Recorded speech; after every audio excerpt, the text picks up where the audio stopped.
5 years after the War of Human Independence, the galaxy looked completely different. The old Galactic Council was gone, its crystal towers on Nexus Prime standing empty and dark. In its place, a new organization had grown, the Galactic Assembly, where representatives from hundreds of worlds met as equals. President Lee Nari stood at the podium in the Assembly's main chamber, looking out at delegates from dozens of species. The chamber was built on neutral ground, on a space station called Harmony that orbited between the human and alien territories. Unlike the old council chamber with its hierarchy of senior and junior races, every delegate here had an equal voice. "Friends," Lee began, her voice carrying clearly through the universal translators. 5 years ago, we gathered for the first time in this chamber. We came together not as conquerors and conquered, not as seniors and juniors, but as equals seeking a better way forward. In the audience, she could see faces both familiar and strange. Ambassador Kang Hyun sat with the human delegation, his gray hair now completely white but his eyes still sharp. Beside him sat former enemies, Vectar of the Quillen Hives, who had become one of humanity's strongest allies, and Brightwave of the Luminary, whose colors shifted with what humans had learned to recognize as respect. Even some Vorthak were present, though their species had struggled most with the new galactic order. The energy beings had been the old council's dominant force, and accepting equality with junior species had been painful for them. "We have not always agreed," Lee continued. "We have argued, debated, sometimes shouted at each other. But we have never stopped talking. We have never stopped trying to find solutions that work for everyone. That is the difference between the old galaxy and the new one. The past 5 years had not been easy. The collapse of the old council had caused chaos across the galaxy. Trade routes disrupted, governments fallen, entire sectors cut off from galactic civilization. But slowly, painfully, a new order had emerged from the wreckage. Admiral Park Jin commanded the Combined Defense Fleet, a military force drawn from multiple species united by choice rather than conquest. His flagship, the Earthship Unity, carried crews from a dozen different worlds. Humans worked alongside former Quillen warriors, Vorthak energy shapers, and Luminary lightweavers. "Status report," Park asked his mixed crew as they patrolled the frontier sectors, where new species were still being discovered and integrated into galactic society. "All quiet." "Admiral," replied his second-in-command, a Quillen named Kextar, who had once fought against human evacuation ships. "The new trade routes are working well. The Morphean delegation is requesting escort to their first assembly meeting." Park nodded with satisfaction. The Morpheans were a recently discovered species that had been hiding from the old council's authority.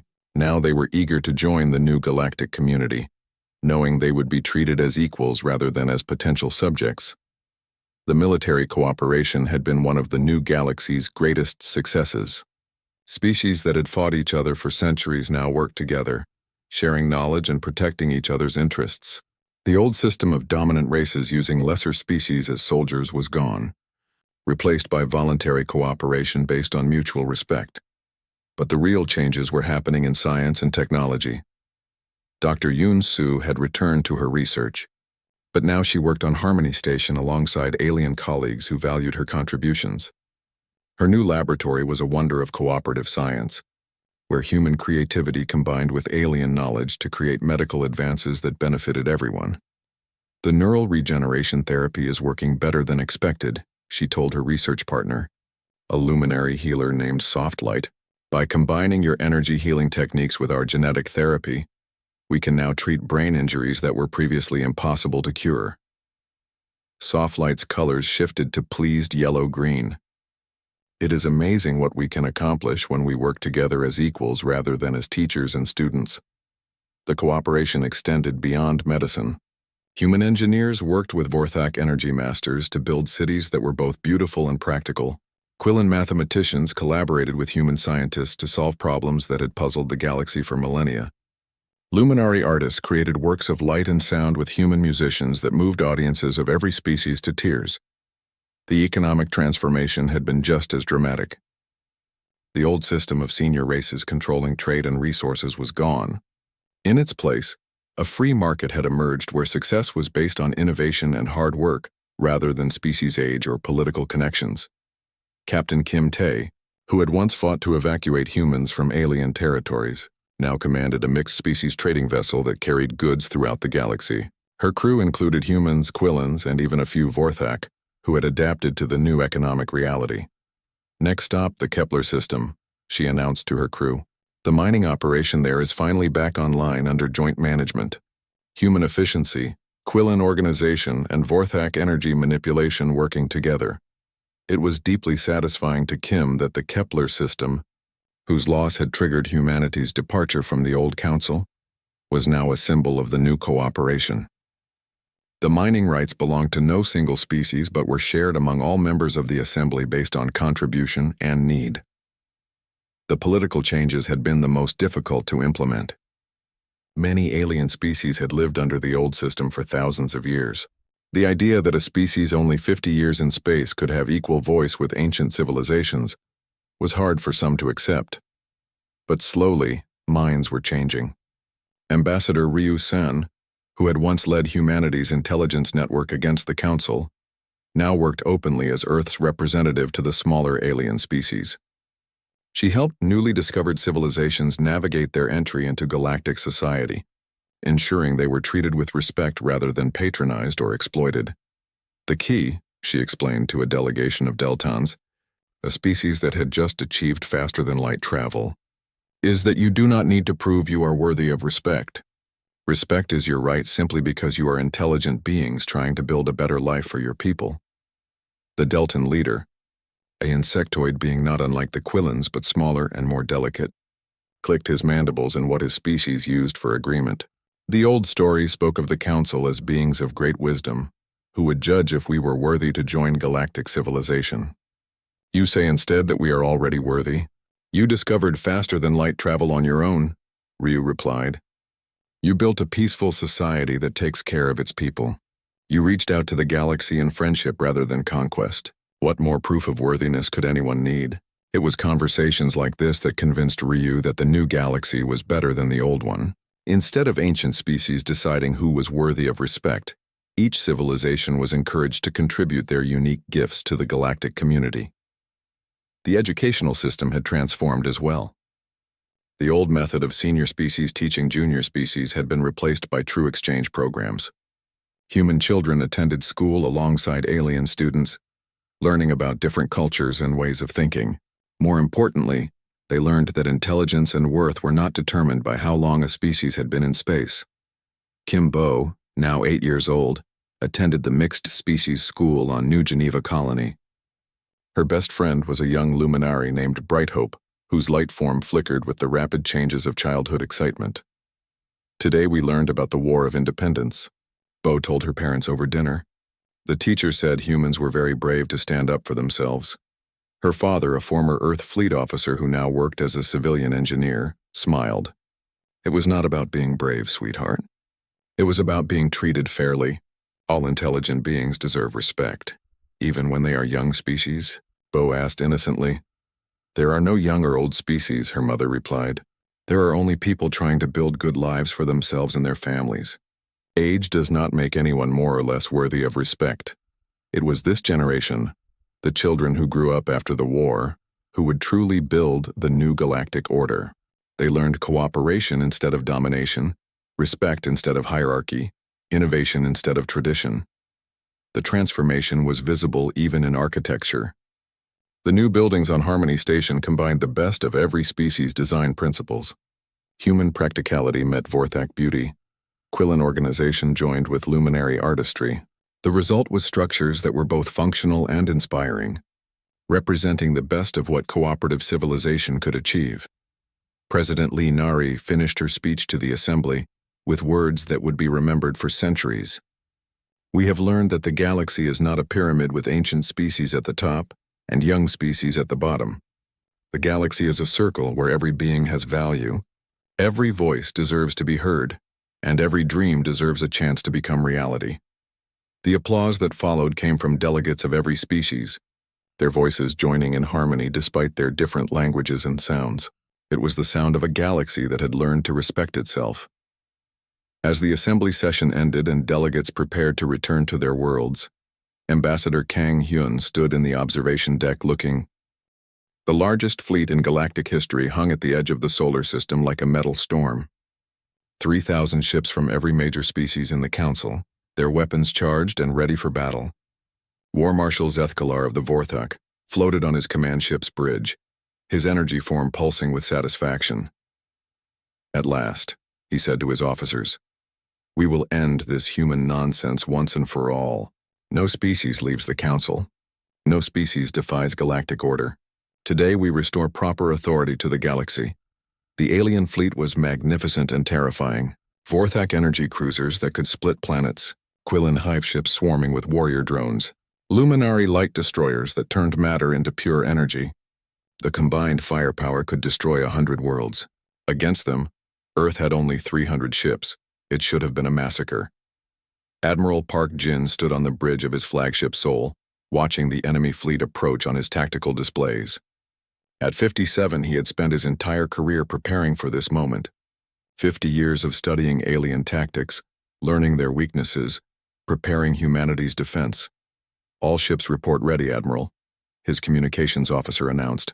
Around Earth's orbit, humanity's small fleet waited in careful formation. Each ship was packed with adaptive technology, weapons that could learn and change, shields that grew stronger under attack. "Remember," Park addressed his captains over the fleet channel, "they outnumber us 10 to 1. They have superior firepower. They have thousands of years of experience. But they have one fatal weakness. They think they know how we fight." Captain Kim Tae commanded the battleship Gwangju in the Outer System Defense Line. At 40, she was one of Earth's most experienced combat pilots, having fought in dozens of skirmishes during humanity's evacuation from Council space. Her ship hung near Jupiter, using the giant planet's gravity well as both shield and weapon. "Enemy scouts approaching, Captain," her tactical officer reported. "Looks like they want to test our defenses before the main attack." Kim smiled grimly.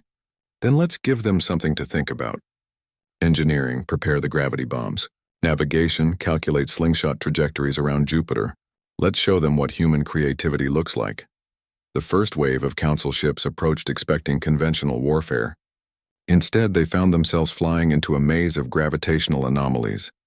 Human engineers had spent months placing gravity generators throughout the outer system, turning the space around each planet into a weapon. As Quillen fighters swept toward the human defense line, Kim's ships began their deadly dance. The Gwangju swooped around Jupiter, using the planet's massive gravity to accelerate asteroids to incredible speeds. What looked like random space rocks became kinetic weapons traveling at a significant fraction of light speed. "Impossible," muttered the Quillen squadron leader as his perfect formation disintegrated under the asteroid bombardment. How are they turning planets into weapons? But that was only the beginning. As the main Council fleet advanced toward Earth, they discovered that the entire solar system had been turned into a fortress.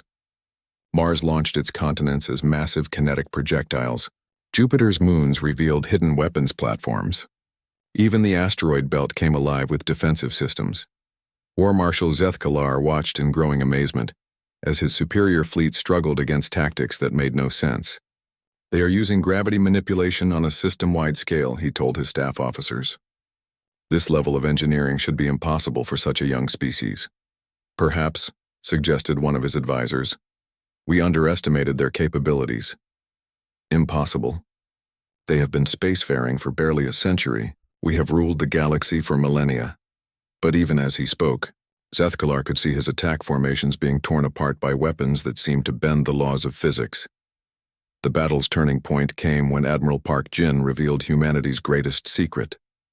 For 2 years, Dr. Shin'e had been working on the Sol Defense Network, turning every human settlement in the system into part of a vast weapons array. Now it came online. "All stations report ready," Shin announced from her command center deep beneath Sol. "The network is stable. We can fire when ready." Park nodded and opened a channel to the entire system. "All humans, all ships, all stations. This is the moment we have prepared for. Show them what happens when you threaten Earth. Fire." The solar system erupted with concentrated destruction. Every space station, every colony, every ship fired simultaneously in a coordinated attack that no alien mind could have imagined. The weapons were all different.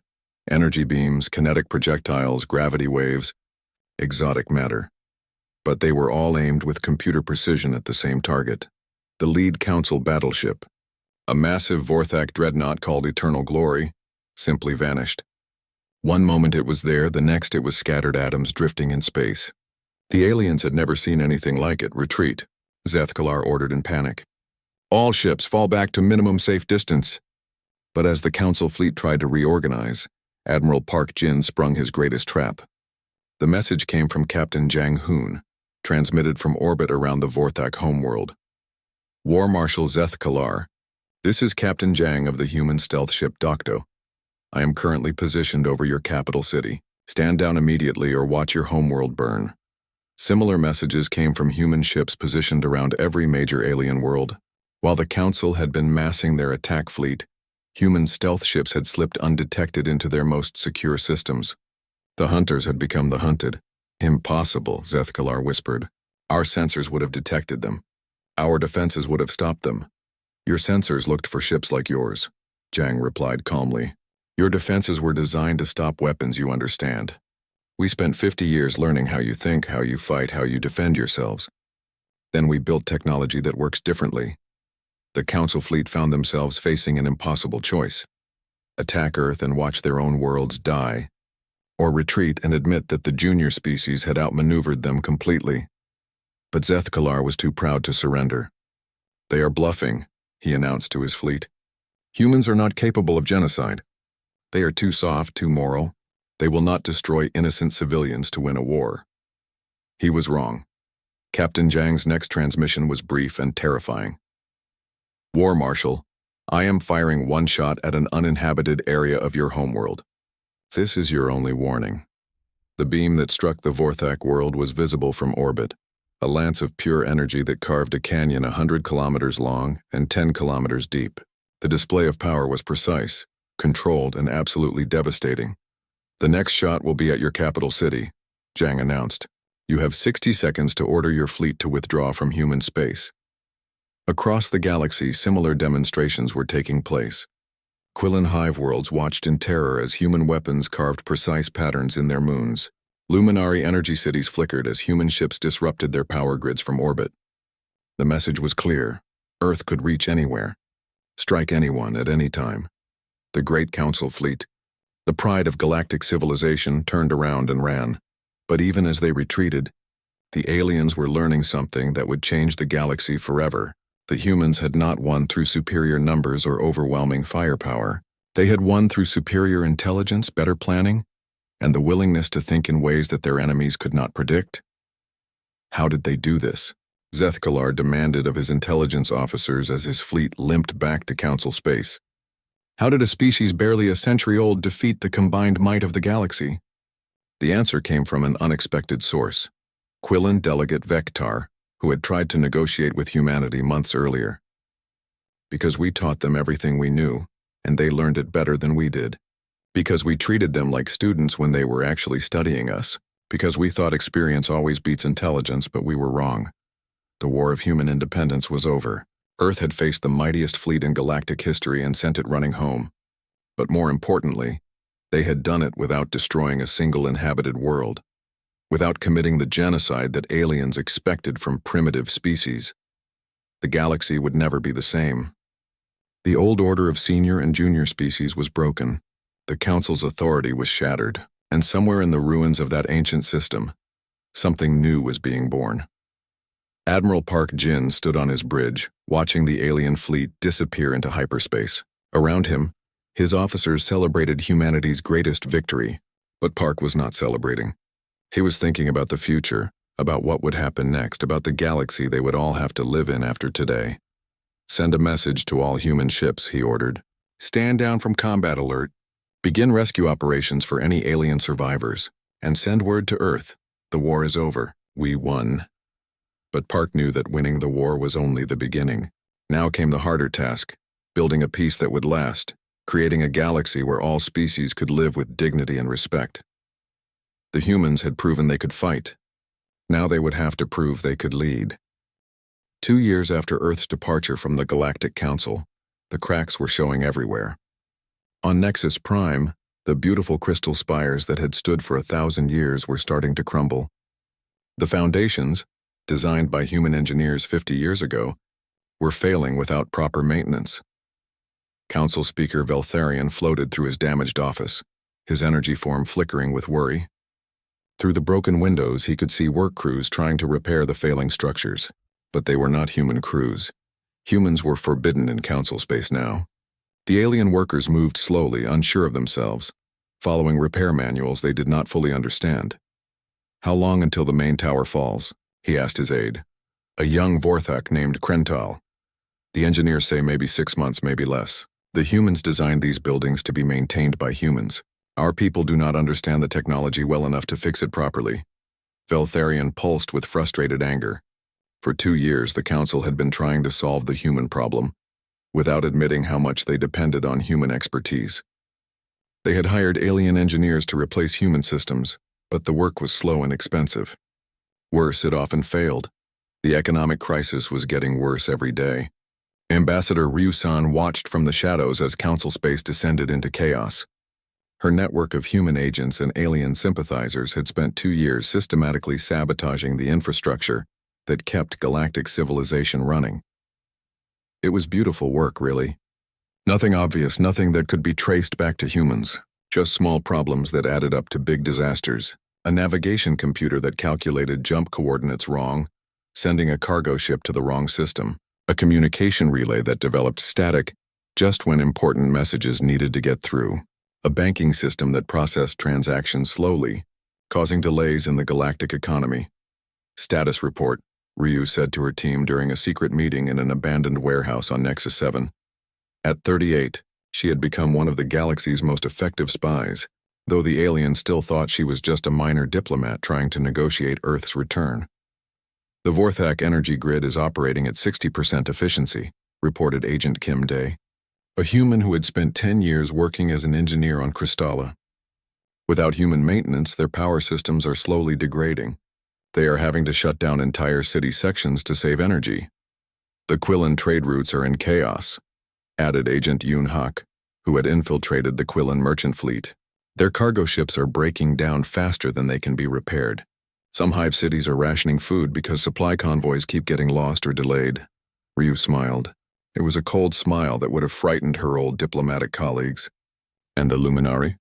"Their light cities are dimming," said Agent Park Yoon, who had married a Luminari and lived among them for 15 years.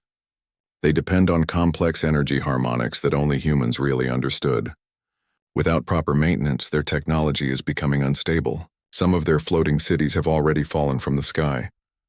The sabotage was elegant in its simplicity. Humans had worked alongside aliens for 50 years, learning their systems, gaining their trust, becoming essential to their daily lives. Now that trust was being used against them. Every human who had ever fixed an alien machine, programmed an alien computer, or designed an alien building had left behind hidden vulnerabilities that Ryu's people could exploit. But the real masterpiece was happening in the financial sector. The galactic economy ran on a complex network of banks, exchanges, and trading systems, most of which had been designed or improved by human economists and programmers over the decades. Now those same systems were slowly failing. It started small. Transaction delays, calculation errors, communication breakdowns between different parts of the network. But as the problems multiplied, confidence in the system began to collapse. Alien businesses began hoarding resources instead of trading them. Planetary governments started printing their own money instead of using galactic currency. The economic ties that held the council together were unraveling. The breaking point came when the Quillan hive sent a secret delegation to Earth.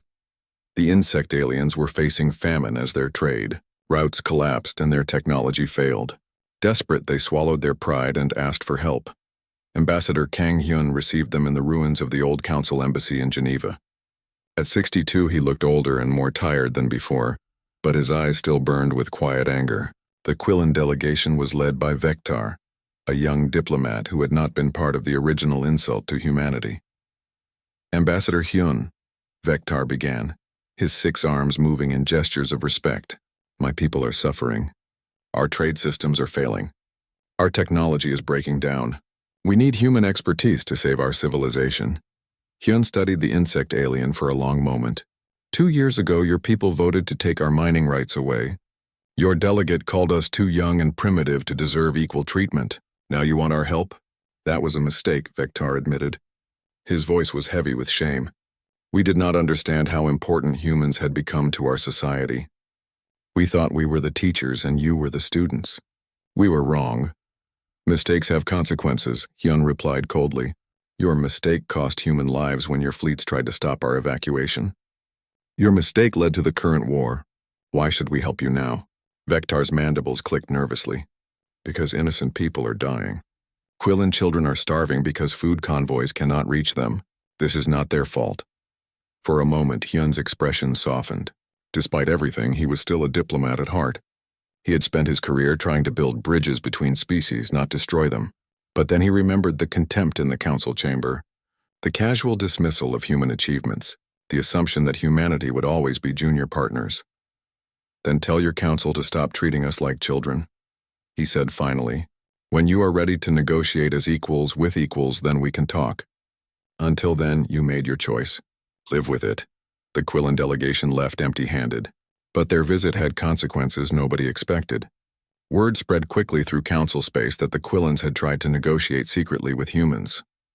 Other species began to wonder. If the proud Quillen hives could swallow their pride and ask for help, maybe the situation was worse than anyone admitted. More delegations followed. The Luminari sent representatives. Some of the smaller alien species that had supported the Quillens began reaching out through unofficial channels. All of them got the same answer.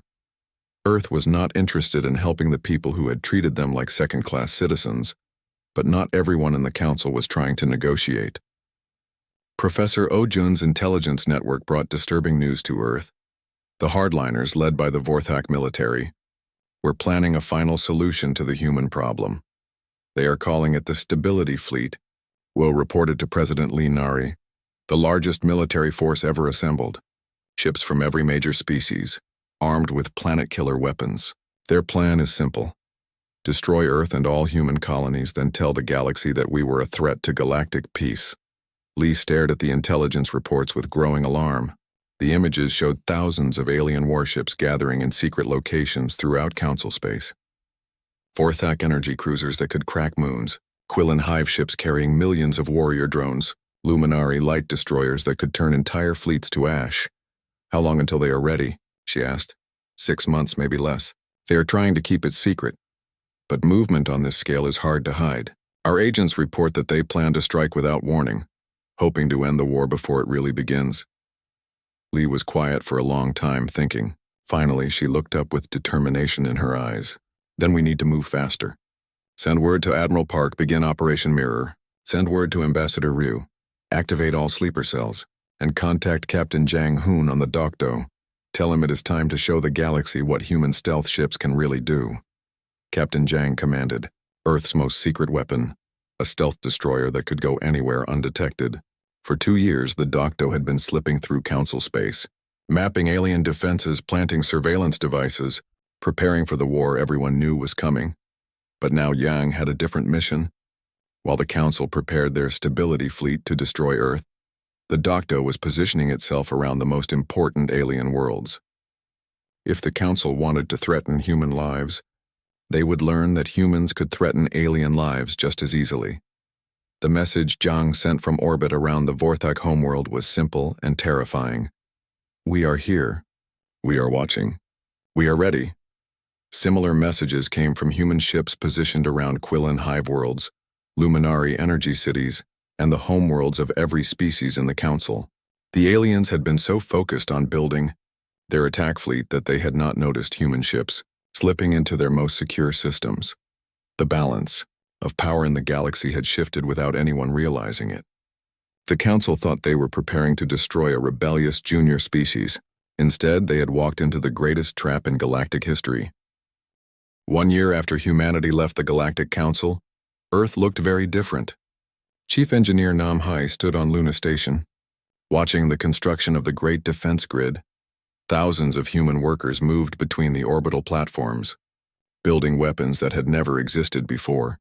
At 43, Nam was one of Earth's most brilliant engineers. She had spent 15 years working on alien space stations, learning their technologies, understanding their weaknesses. Now she was using that knowledge to protect humanity's home. Status report. She called to her assistant, Engineer Park. Platform 7 is online, Chief. The gravity cannons are working perfectly. Platform 12 will be ready by next week. Park looked tired but excited. Like everyone working on the project, he knew they were building something special. Nam nodded and looked out at the stars. Somewhere out there, the aliens were arguing about what to do with humanity. Some wanted to negotiate. Some wanted to punish Earth for leaving. But Nam was making sure that neither option would be easy. The defense grid was unlike anything the galaxy had ever seen. Human engineers had studied alien weapons for 50 years. They knew how Vorthak energy beams worked, how Quillen particle cannons fired, how Luminary light weapons focused their power. Now they had built defenses that could stop all of them. But the real secret was deeper than that. Dr. Shinnei, working in hidden laboratories beneath Sol, had created something the aliens could never imagine. Adaptive technology. Weapons and shields that learned from enemy attacks and changed to counter them. The beauty of it, Shin explained to her research team, is that alien tactics never change. They have been fighting the same way for thousands of years. They rely on superior numbers and overwhelming power. But what if power could be turned back on itself? Her laboratory was full of strange devices that hummed and glowed with unknown energies. At 39, Shin was considered crazy by many human scientists. She studied alien technologies in ways that made no sense, combining systems that should not work together. But her crazy ideas were becoming Earth's greatest advantage. Meanwhile, Admiral Park Jin was preparing humanity's fleet for war. Earth's ships were smaller than the alien vessels, but they were built with 50 years of stolen knowledge. Human engineers had worked on alien ships, learned their secrets, found their weak points. Now they were building vessels that could fight beings who had ruled the galaxy for millennia. The key, Park explained to his captains, is that we do not fight like they expect. We do not line up our ships in neat rows and fire at each other like gentlemen. We are not gentlemen. We are humans. We adapt. Captain Hanji commanded the new battleship Incheon, humanity's most powerful warship. At 35, she was young for such responsibility, but she had proven herself in a dozen smaller conflicts. Her ship was equipped with the latest adaptive technologies, weapons that could change their function based on what they were fighting. Admiral, she asked during a strategy meeting, what if they send their entire fleet? The reports say they have thousands of ships. We only have 300, Park smiled. It was not a kind smile. Then we will show them that numbers are not everything. Quality beats quantity. Intelligence beats brute force. And humans have both. The first test came when a Luminary diplomatic fleet approached Earth. The energy beings had always been the most arrogant of the alien races, convinced that their advanced technology made them superior to everyone else.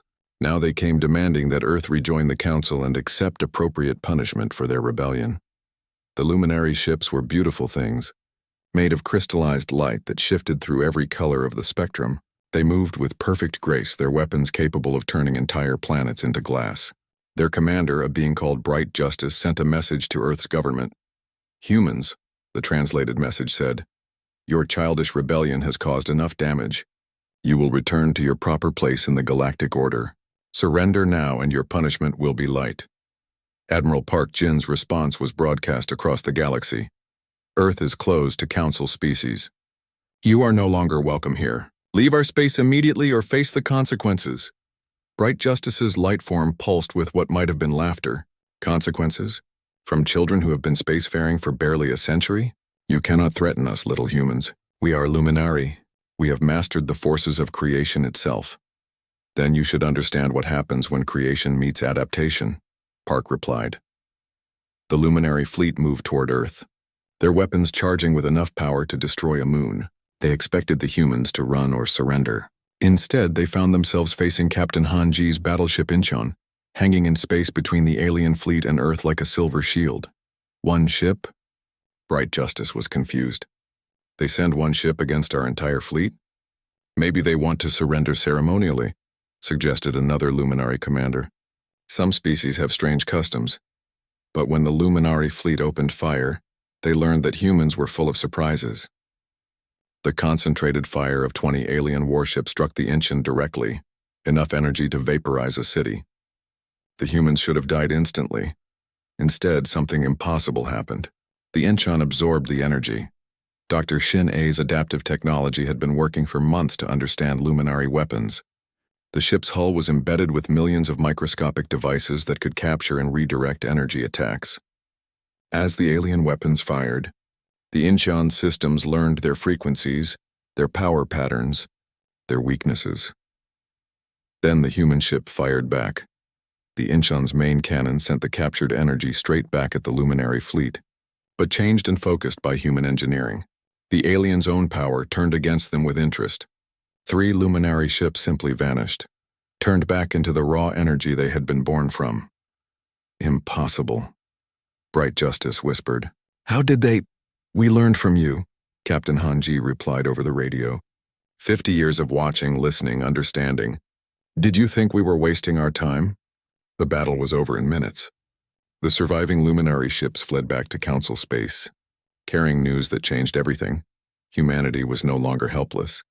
But the real shock came from intelligence reports that reached the Council later that day. Human agents, led by Ambassador Ryu-san, had been operating in Council space for months.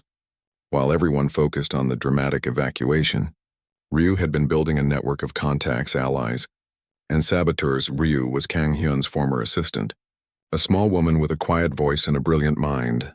She had stayed behind when the other humans left, pretending to be a minor diplomat trying to negotiate Earth's return. Instead, she was coordinating the most effective intelligence operation in galactic history. The beautiful thing, she explained to her team of human agents, is that they still think we are children. They do not watch us carefully. They do not protect their secrets from us. They tell us things they would never tell each other. Her network included humans who had married aliens and chosen to stay in Council space. It included alien sympathizers who opposed their government's treatment of humanity. Most importantly, it included access to the computer systems that ran galactic civilization. When critical supply convoys began disappearing, when communication networks started failing, when financial systems crashed for no apparent reason, the Council blamed accidents and incompetence. They never suspected that the junior species they had dismissed was systematically undermining their infrastructure. The Umeida crisis deepened when ancient records surfaced suggesting that the Council had destroyed other species who tried to leave their authority. Professor Ojun, working in Earth's new Xenological Institute, made the discovery that changed humanity's understanding of their situation. It's all here, he told President Lee Nari in a classified briefing. The Cathara, the Morphids, the Zentani. 6 different species over the last 5,000 years tried to leave the Council. All of them were declared threats to galactic stability. All of them were hunted down and eliminated. Lee stared at the evidence files with growing anger. They never intended to let us leave peacefully. No, ma'am. We were always going to be a test case. If they let us go free, other species might try the same thing. The Council's power depends on everyone believing they cannot survive outside the system. So this was never about mining rights or respect, Lee said. This was about control. About keeping everyone afraid to challenge their authority. Oh nodded grimly. And according to these records, they are already planning to destroy us. Long-range sensors are detecting massive fleet movements toward human space. The largest armada in galactic history. Lee was quiet for a long moment, thinking. Finally, she looked up with steel in her eyes. Then we will give them a war they will never forget. Send word to Admiral Park, activate all defense protocols. Send word to Ambassador Ryu. It is time for the final phase. Across the galaxy, the pieces were moving into place for the greatest conflict in galactic history. The Council thought they were dealing with a rebellious junior species. They were about to learn that humans had been preparing for this war from the moment they joined the Council 50 years ago. 3 months had passed since Earth announced it was leaving the Galactic Council. The aliens thought it was a joke at first. No species had ever left the Council before. But they were not laughing anymore. Dr. Yoon Soo stood in her laboratory on Andromeda Medical Station, looking at 20 years of her life's work. The shelves were full of research samples, data cores, and medical equipment. She had spent 2 decades studying alien diseases, finding cures that saved millions of lives across the galaxy. Now she was destroying it all. Are you sure about this? Asked her research partner, a Vorthok named Thelnara. The energy being's blue glow was dim with sadness. This research could help so many people. Yoon smiled sadly as she deleted another database. At 45, she was one of the galaxy's top doctors. The aliens respected her work even if they did not respect her species. If they valued our help, they would not have treated us like children. Now they can find their own cures. She picked up a data core containing her research on Quillan blood diseases. It had taken her 5 years to develop a treatment that saved thousands of Quillan lives every year. She dropped it into the destruction unit and watched it turn to ash. But people will die without these cures, Thelnara said. Then maybe next time they will think before insulting the people who helped them, Yoon replied. She moved to her personal office and began packing her few belongings. A picture of her family on Earth, a medal from the Vorthak Medical Academy, a crystal flower given to her by a grateful Quillan patient. Down the corridor, her colleague Dr. Choi Min was doing the same thing. She had spent 15 years developing genetic therapies that helped alien species live longer, healthier lives. Now she was wiping every trace of her work from the station computers. Dr. Min called out a luminary healer whose colors were flashing with panic. Please, you cannot destroy the neural regeneration therapy. My people need it to survive brain injuries. Choi looked at the alien without emotion. Your council decided humans are too young to have equal rights. Maybe you are too young to deserve our help. The luminary's colors turned deep red with anger. You cannot punish innocent people for the council's decisions. We are not punishing anyone, Choi said as she deleted another file. We are simply taking our gifts back. If you want our help, treat us with respect. It is that simple. All across the galaxy, similar scenes were playing out. Human doctors left alien hospitals. Human engineers abandoned construction projects. Human teachers walked out of alien schools. The evacuation that Admiral Park Jin had planned was more than just bringing people home. It was showing the galaxy exactly how much they depended on human knowledge and skills. On the trade world of Nexus 7, the economy was collapsing. Captain Kim Tae walked through the empty human quarter, her boots echoing in the deserted streets. The shops were closed. The restaurants were dark. The humans who had made this place vibrant and alive were gone. A Quillan merchant named Vexcol approached her, his 6 arms waving frantically. Captain Kim, please. The humans cannot all leave. My business depends on human cargo haulers. Without them, I cannot move my goods. Kim looked at the insect alien with cold eyes. At 38, she was one of Earth's best starship captains. She had spent 12 years flying trade routes through Council space, building relationships with alien merchants. Now those relationships meant nothing. You should have thought of that before you voted to take our mining rights away, she said. I did not vote. I'm just a merchant. Your species voted. Your council voted. Now live with the results. Kim turned away from the desperate alien. Besides, I thought humans were too young and primitive to be trusted with important work. Find someone older to haul your cargo. The economic chaos was getting worse every day. The Quillan hives were facing a shipping crisis.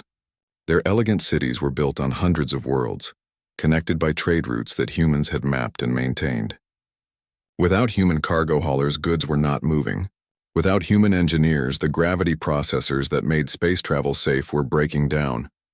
On the Vorthak homeworld of Kristalla, the beautiful energy cities were starting to flicker. The power systems that fed their crystalline structures had been designed by human engineers 50 years ago. The aliens had learned to use the technology, but they did not really understand it. Now, without human maintenance, cracks were appearing in their perfect spires.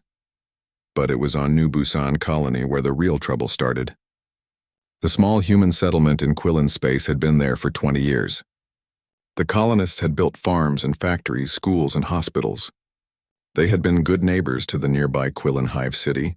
Now Colonel Bae-1 was trying to evacuate them all before the situation got worse. Sir, we have Quillan ships approaching, reported his aide, Lieutenant Zhang. 3 hive cruisers and a swarm of fighters. Bae looked at the tactical display. His defense force was small, just 2 destroyers and a few patrol ships. But they were fast and well-armed. At 52, Bae had fought in a dozen conflicts across the galaxy. He knew how to handle bullies. They want to stop us from leaving? He asked. That's what it looks like, sir. The Quillan commander is demanding we stay and continue our farming operations. He says the local hive depends on our food production. Bae laughed without humor. First they treat us like children. Now they want to force us to work for them. Send a message to the Quillan commander. We are leaving. Any attempt to stop us will be considered an act of war. The Quillen ships moved closer. Their formation was perfect, precise, exactly like their textbooks taught. The insect aliens had been fighting space battles for thousands of years. They knew all the proper tactics, but they had never fought humans before. All ships begin evacuation pattern Delta, Bay ordered, and activate the surprise packages. For months, human engineers had been secretly modifying the colony's infrastructure. What looked like normal farm equipment and mining tools were actually disguised weapons. As the Quillen ships approached, the grain silos opened to reveal missile launchers. The water pumps turned out to be shield generators. The communications tower was actually a powerful jamming array. The first Quillen fighter squadron flew straight into a trap. Human missiles fired from hidden launchers tore through their perfect formation. The survivors scattered, confused by the sudden resistance. "How are they doing this?" the Quillen fleet commander demanded over the radio. "Our sensors show no military installations." Bay smiled as he watched the enemy ships trying to regroup. Humans had learned something important during their 50 years in the Council. Aliens were predictable. They followed rules and patterns that had worked for thousands of years. But humans were different. Humans improvised. "Begin Phase 2, he ordered. The evacuation ships that had been sitting quietly in orbit suddenly came alive, but instead of running, they attacked. Captain Seo armed her destroyer Soul's Pride with weapons the Quillens had never seen before. Human-designed gravity bombs that turned the enemy's own formation against them. Within 2 hours, the Quillen fleet was in full retreat. Colonel Bay's forces had evacuated every human from New Busan colony, while destroying 3 enemy ships and damaging 6 more. The aliens had not managed to stop a single evacuation ship. As the last human transport left New Busan's orbit, Bay sent a final message to the Quillen commander. "You wanted to learn our place in the galaxy. Here is your first lesson. Our place is wherever we choose it to be." Back on Nexus Prime, the Council was holding emergency sessions every day. The economic reports were getting worse. Trade routes were collapsing. Technical systems were failing. The Vorthok cities were having power problems. The Quillen hives were facing food shortages. Even the Luminari, who claimed to need nothing material, were struggling as their energy-based technologies failed without human maintenance. Council Speaker Veltharion floated above his chair, his energy form pulsing with anger and worry. "How did we become so dependent on them?" he demanded. "They have only been here 50 years. "They were efficient," admitted Quillen Delegate Crescitar. "They solved problems quickly. They learned our technologies and improved them. We thought we were using them, but perhaps we were using each other," finished Luminary Representative Brightwave, her colors shifting to worried purple. "And now we are learning what we have lost." The council chamber, once filled with the confident voices of galactic masters, was now echoing with doubt and fear. The junior species had left, and somehow the galaxy felt empty without them. The massive crystal towers of Nexus Prime stretched into the purple sky like frozen lightning. Inside the largest tower, the Galactic Council chamber buzzed with alien voices. Kang Hyun sat in the small human section, watching the other delegates with tired eyes.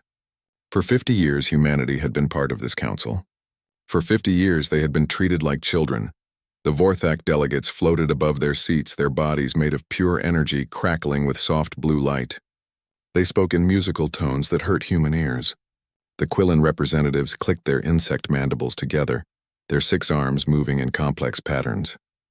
The Luminari were hardest to look at, beings of living light that changed color based on their emotions. Today's meeting was about mining rights in the Kepler system. Humans had discovered the system 5 years ago. Human ships had mapped every asteroid. Human workers had built the mining stations, but now the Council wanted to take it all away. "The motion passes," announced Council Speaker Veltharion, a tall Vorthak whose energy form pulsed with authority. "The Kepler system mining rights will be redistributed to the senior races. Humans will receive compensation for their initial investment." Kang Hyun stood up slowly. At 60 years old, he had spent half his life dealing with these aliens. His gray hair was perfectly neat, his Earth Alliance uniform pressed and clean. But inside he was burning with anger. "Speaker Veltharion," Hyun said in clear, loud English. The universal translators carried his words to every delegate. "Humans discovered that system. We built everything there. Our people are working there right now. This is theft. A sound like wind chimes filled the chamber as the Vorthak laughed. "Ambassador Hyun," Veltharion said, his voice dripping with fake kindness. "Your species is still very young, only 50 years in the council. You must learn patience. The senior races have needs that come first." "We have been patient," Hyun replied.